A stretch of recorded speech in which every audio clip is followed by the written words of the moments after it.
নমস্কার, আমার নাম পৃথা দাস। আমার একটা প্রশ্ন ছিল, এত এত দেবদেবীর নাম মনে রাখা ও তাদের পুজো করার সত্যিই কি দরকার আছে? একটা ঈশ্বরকে ধরে চললেই তো হয়।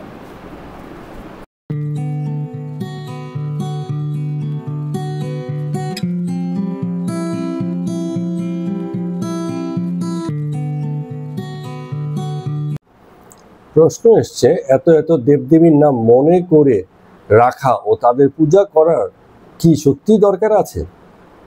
এক ঈশ্বরকে ধরে চললেই তো হয়, বলো কথা। তো দেশ তো একটাই, ভারত। তো সব জায়গার তো একটাই নাম হওয়া উচিত, এক ভারত। তো সব জায়গা ভারত, এই জায়গাটা ভারত, এখান থেকে 100 কিলোমিটার দূরে যে আছে সেও ভারত, 5000 কিলোমিটার দূরে যে আছে সেও ভারত। এত বড় বৃহৎ দেশ ভারতের, সবই ভারত। তো লোকে চিঠি পোস্ট করবে, এই ভারত থেকে আরেক ভারতে গেল, হবে না? তাতে জীবন চলবে কি? বহুদা এই যে ভেদ, এটা জগতেরই রীতি, করা হওয়ার দরকার পড়ে না, এ হয়ে আছে অলরেডি। আর আমরা যদি এটাকে আইডেন্টিফাই না করি তাহলে এটা ব্যবহারিক উপযোগিতাই নষ্ট হয়ে যাবে।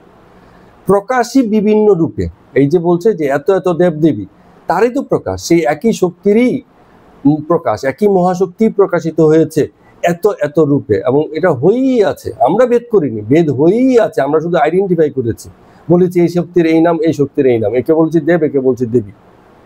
কোনো নতুন কিছু করিনি, যা কিছু হয়ে আছে আমাদের বোঝার জন্য, আমাদের আন্ডারস্ট্যান্ডিং এর জন্য, আমাদের ব্যবহারিক উপযোগিতার জন্যই আমরা এরকম ভেদকে আইডেন্টিফাই করে এত কিছু নামকরণ করেছি। জানি সবাই সেই এক ঈশ্বরই আছে, কিন্তু এই ভেদটুকু যদি আমরা না করি তাহলে আমরা এই জগতের এই খেলাটাকে একই সূত্রে গাঁথতেও পারবো না, ধরতেও পারবো না। তো কেন বালা, কেন হার, কেন কানের দুল, কেন হাতের আংটি বলা হবে? সবই তো সোনা, সোনা বললেই তো হয়। কিন্তু না, ব্যবহারিক উপযোগিতার কারণে তাদের নামকরণও আলাদা আলাদা হয়। জগৎ ভরে এই উপযোগিতার খেলা, এই ব্যবহারিক উপযোগিতার কারণেই নাম রূপের যে জগৎ গড়ে উঠেছে তাতেই আমরা মজে আছি, এবং এই বিষয়ে দক্ষ হওয়ার জন্য এত বৈচিত্র্য, এত কিছু জানা, এত কিছু বোঝা। তাহলে কেন দরকার? কিন্তু এখানে সবচেয়ে যে ইম্পর্টেন্ট জিনিসটা, সেটা কিন্তু আমরা মিস করে যাচ্ছি। সেটা হচ্ছে যে এত যে দেবদেবীর নাম মনে রাখাও তাদের পূজা করার কি সত্যি দরকার আছে? প্রয়োজনটা হচ্ছে পূজার। এবার এত এততে কোনো প্রয়োজন বা অপ্রয়োজনের বিষয়টা দাঁড়িয়ে নেই, প্রয়োজনটা দাঁড়িয়ে আছে পূজা করব কি করব না, আমার কোনো আন্তরিক চাহিদা আছে কিনা পূজা করার জন্য। যদি চাহিদা থাকে তাহলে যে কোনো একেও আমরা খুশি আছি, শততেও খুশি আছি, কোটিতেও খুশি আছি, কোথাও কোনো অসুবিধা কিছু নেই।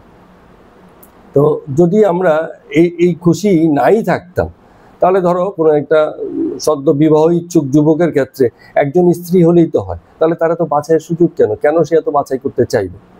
তোমার আমার স্বভাবই এমন যে আমরা বাছাই করি। আমাদের সামনে যখন বৈচিত্র্য থাকবে তখন সেই বৈচিত্র্যকে আমরা আইডেন্টিফাই করতে পারি এবং তাদেরকে বাছাই করতে পারি। শুধু সাদা কালোতে আমাদের দুনিয়া নয়, হ্যাঁ, বহু রঙিন জগৎ আমাদের। তো এত রঙের জগৎ, এত প্রকাশের জগৎ, এত বৈচিত্র্যের জগতে আমরা সবকে এক ধরে কি করে বসে থাকবো? এক ঈশ্বর ধরে বসবো কি করে? এই যে এক ঈশ্বরের যে আইডিয়া, এটা অ্যাকচুয়ালি আমাদের উপরে একটা বিজাতীয় সংস্কৃতি চাপানোর চেষ্টা হয়েছে। ঈশ্বর আমাদের কাছে বহুরূপেই প্রকাশিত, আমরা তাকে বহুরূপেই দেখেছি, বুঝেছি। এটা আমাদের সক্ষমতা যে আমরা তাকে বুঝতে পেরেছি, তাকে ছোট্ট ক্ষুদ্র আকারেও তার প্রকাশকে ধরেছি, তার বৃহতেও ধরেছি, তার অনুতেও তার প্রকাশকে ধরেছি, তার সামষ্টিক প্রকাশকেও আমরা তাকে ধরতে পেরেছি। আর সেসবকে আমরা উপেক্ষা করে এখন শুধু এক ঈশ্বর বলে একটা কাল্পনিক বিষয়কে জপ করতে থাকবো। আছে কি এক ঈশ্বর? কি করে বুঝবো এক ঈশ্বর? বহুই যখন একত্বের ধারণা দেবে তখনই আমাদের একত্ব সম্পর্কে ধারণা আসবে। বহু ধারণা না থাকলে একের ধারণা তো আসেই না, প্রতিষ্ঠিতই হয় না। তো কি করে সম্ভব এটা?